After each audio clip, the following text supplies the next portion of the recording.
ഇന്ന് 40 വിമാന സർവീസ് റദ്ദാക്കിയെന്നാണ് കോഴിക്കോട് കരിപ്പൂർ അന്താരാഷ്ട്ര വിമാനത്താവളവുമായി ബന്ധപ്പെട്ടാണ് 40 സർവീസുകൾ റദ്ദാക്കിയിരിക്കുന്നത്. കരിപ്പൂരിൽ നിന്നുള്ള 20ഉം കരിപ്പൂരിലേക്കുള്ള 20 സർവീസുകളുമാണ് റദ്ദാക്കിയെന്ന് അറിയുന്നു. ഗൂഗിൾ കെ വേണുഗോപാൽ ടെലിഫോണിൽ ചേരുന്നു. ഗൂഗിൾ, ഗുഡ് മോർണിംഗ്, പറയൂ. Good morning. ഈ പശ്ചിമേഷ്യയിലുള്ള സംഘർഷത്തിന്റെ പശ്ചാത്തലത്തിലുള്ള വിമാനങ്ങൾ, അന്താരാഷ്ട്ര വിമാനങ്ങൾ സർവീസ് റദ്ദാക്കുന്നത് തുടരുകയാണ്. ഇന്നിപ്പോൾ 40 സർവീസുകൾ റദ്ദാക്കിയിരിക്കുന്നു.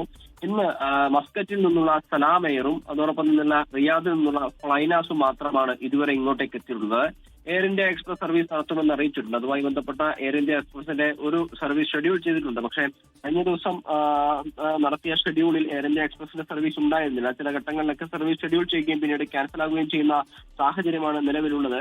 ഈ യുദ്ധം ഉണ്ടാകുന്ന സാഹചര്യത്തിൽ തന്നെ സലാം എയറും ഫ്ലൈനാസും കഴിഞ്ഞ ദിവസങ്ങളിലൊക്കെ സർവീസ് നടത്തിയിട്ടുണ്ടായിരുന്നു. സലാം എയർ മസ്കറ്റിൽ നിന്നും ഫ്ലൈനാസ് റിയാദിൽ നിന്നുമാണ് സർവീസ് നടത്തുന്നത്. ആ സർവീസുകൾ ഇന്നും നടക്കുന്നുണ്ട്. അവ രണ്ടും വന്ന് തിരികെ പോയിട്ടുണ്ട്. അതോടൊപ്പം തന്നെ ഈ സൗദി എയർലൈൻസിന്റെ സർവീസുകളും കഴിഞ്ഞ ദിവസങ്ങളൊക്കെ നടന്നിരുന്നു. പക്ഷെ ഇത് എല്ലാ ദിവസവും ഇല്ല. സൗദി എയർലൈൻസും റിയാദിൽ നിന്നാണ് വരുന്നത്. എല്ലാ ദിവസവും ഇല്ല. ഇന്ന് സൗദി എയർലൈൻസിന്റെ സർവീസ് കാണുന്നില്ല. ആഴ്ചയിൽ 4 ദിവസം എന്നുള്ള രീതിയിലാണ് ഈ ഘട്ടത്തിൽ സൗദി എയർലൈൻസ് സർവീസ് നടത്തുന്നത്. ഇന്നലെ സൗദി എയർലൈൻസ് സർവീസ് നടത്തിയിരുന്നു. ഇന്ന് കാണുന്നില്ല.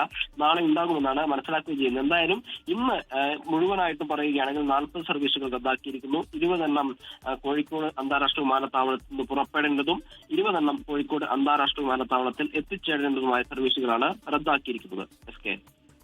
ലോകത്തെവിടെയായാലും ഏത് സമയത്തും 24 വാർത്തകളും ഓഗ്മെന്റഡ് റിയാലിറ്റി പാക്കേജുകളും എക്സ്പ്ലെയിനറുകളും വിശദമായി കാണാൻ ഞങ്ങളുടെ യൂട്യൂബ് ചാനൽ നിങ്ങൾക്ക് സബ്സ്ക്രൈബ് ചെയ്യാം.